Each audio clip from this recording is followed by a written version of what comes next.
Bir defa Ramazan'ın sadece içmekten, yemekten, bir takım diğer orucu bozan hallerden uzak durmak olmadığını elbette ki biliyoruz. Allahu Teala Kur'an-ı Kerim'de hepimizin malumu ayet-i kerimesinde buyuruyor ki: Ey iman edenler, sizden öncekilere oruç nasıl farz kılındı ise size de aynı şekilde farz kılınmıştır. Bu sayede inşallah muttaki olursunuz. Yani takva mertebesine erersiniz. Aslında bütün ibadetlerin de maksadı insanın bu şuura ermesini sağlamaktır. Yani namaz, zekat, hac, hatta diğer bütün ibadetlerin tamamının temel hedefinde insanın Allah'a karşı olan sorumluluk bilincine sahip olması anlamındaki takva anlayışıdır. Dolayısıyla takvayı sağlayan, insanın daha da fazla muttaki olmasını sağlayan bir ibadettir oruç. O açıdan sadece yemek ve içmekten kesilmenin olmadığını, hatta böyle bir oruç tutmanın Resulullah sallallahu aleyhi ve sellemin lisanı ile kabul edilmeyeceğini zaten Peygamber sallallahu aleyhi ve sellem bize bildirmiş. Mesela buyuruyor ki nice oruç tutan insanlar vardır ki açlıklarından başka herhangi bir şey onlara kar kalmaz. Yine aynı şekilde nice insanlar vardır ki geceleri kalkarlar, namaz kılarlar ama uykusuzluklardan başka hiçbir şey kalmaz. Dolayısıyla onun ehemmiyetine önem vermek lazım. Yani o orucun muhtevasına, insan üzerindeki hedefine odaklanmak lazım.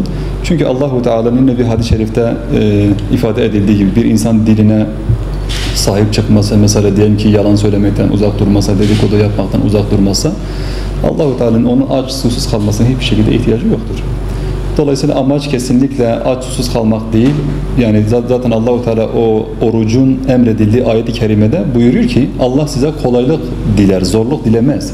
Yani Allahu Teala niye bizi bu şekilde aç ve susuz bırakıp da ondan sonra bizim zor duruma kalmamızı ister ki? Bunda onun herhangi bir şeyi yok. Dolayısıyla içe dönük bir şeydir aslında. Onun için hani meşhur bir söz vardır. Oruç sizi tutsun ki orucu tutmuş olabilirsiniz diye. Şimdi dolayısıyla hem gözümüz, hem gönlümüz, hem aklımız bu noktada bir tabiri caizse terbiye kampına giriyor bu ay boyunca. Dolayısıyla daha önce hiçbir şekilde bastıramadığımız bir takım süfli duygularımızın aslında bastırılabildiğini anlamış oluyoruz. Ve böyle bir kamptan geçtikten sonra adeta manevi olarak tekrar şarj olmuş bir vaziyette ondan sonraki hayatımızı idame ettirmeye çalışıyoruz. Yani güzel kazanımlar elde ediyoruz bu noktada. Çünkü insanlar zaman zaman kendi işleriyle uğraşırlarken veyahut da dünya meşgalesi içerisinde kaybolurken bazen Allah ile aralarında insanların bir kalın perde oluşuyor. İşte bu perde elhamdülillah Ramazan ayının münasebetiyle çok şükür şeffaflaşmaya başlıyor. Dolayısıyla insanlar hakikati, kendi durumunu, Rabbinin durumunu daha iyi fark edebiliyor. Ve işler tabiri caizse rayına oturuyor. Kul kulluğunu biliyor ve aynı zamanda kul Rabbini bilmiş oluyor. Bu açıdan oruç tutmanın böyle bir faydası var. Allahu Teala bu şuura ermeyi nasip eylesin inşallah. Oruç, İslam'ın insan üzerindeki hedefini gerçekleştirir. Peygamberimiz sallallahu aleyhi ve sellem hani Müslümanı tarif ederken buyuruyor ya, Müslüman o kimsedir ki eli ve dili başkasına zarar vermez. Bu noktada yine Peygamber sallallahu aleyhi ve sellemin ifadesi şu, diyor ki eğer birisi size sataşacak olursa ve siz de oruçlu iseniz, yani ona karşılık vermek yerine ben oruçluyum desin. Yani bu oruçluyum ifadesi bizzat kendi nefsine evvela söyler. Yani benim ona karşılık vermemem gerekiyor. Zira benim oruçlu oluş halime yakışmaz. Diğer taraftan oruçlu olduğunu da karşı tarafa bildirmek suretiyle ya kardeşim sen yoluna git dercesine belayı def eden bir hale bürünür. Dolayısıyla toplumsal barışın tabiri caizse sağlanmasında orucun ciddi bir etkisi vardır. Eğer usulüne uygun olarak, maksadına uygun olarak tutulacak olursa. Yani huzuru sağlayan bir özelliği vardır orucun. Hem insan kendisinin yani ferdi olarak kendi ruh hali üzerinde hem de toplumsal açıdan değerlendirdiğimiz zaman.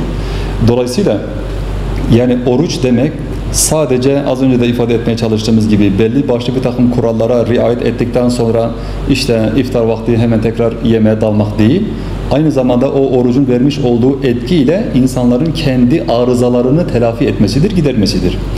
O açıdan baktığımız zaman öfke kontrolünden tutun sabır, tahammül gücüne kadar bütün bunların hepsinin aslında oruç sayesinde bir şekilde telafi edildiğini, bertaraf edildiğini o olumsuzlukların ve aynı zamanda da arızalanmış bir takım duygusal yönlerimizin tekrar bu oruç vasıtasıyla efendime söyleyeyim yenilendiğini görüyoruz. Aynı zamanda hani insanlar mesela diyelim ki yetimlerden uzak dura veyahut da diğer bir takım sosyal ilişkiler konusunda bigane kala kala insanların ruh hallerinde manevi olarak bir katılaşma söz konusu oluyor. Kalbin katılaşması dediğimiz kasvet hali. Dolayısıyla oruç sayesinde bu kasvet hali artık yavaş yavaş yumuşamaya dönüşüyor. İnsanlar farklı insanların hallerine muttali oluyorlar. Mesela fakirlerin aslında nasıl bir halde yaşadıklarını, yetimlerin nasıl çaresizliklerle mücadele ettiklerini, işte mesela mülteci insanların acaba nasıl bir hale girdiklerini o açlık dönemlerinde insanlar fark edebiliyorlar. Dolayısıyla oruç aynı zamanda farkındalık oluşturuyor. Hangi konuda? Sosyal sorumluluk hakkında. Dolayısıyla bütün bunların hepsini beraber yaptığımız zaman hem dediğimiz gibi sosyal yönü vardır, ferdi yönü vardır, toplumsal yönü vardır. İnşallah bütün bu duygularla oruç tuttuğumuz zaman inanıyoruz ki bizim hayatımızda güzel bir takım değişiklikler olacaktır.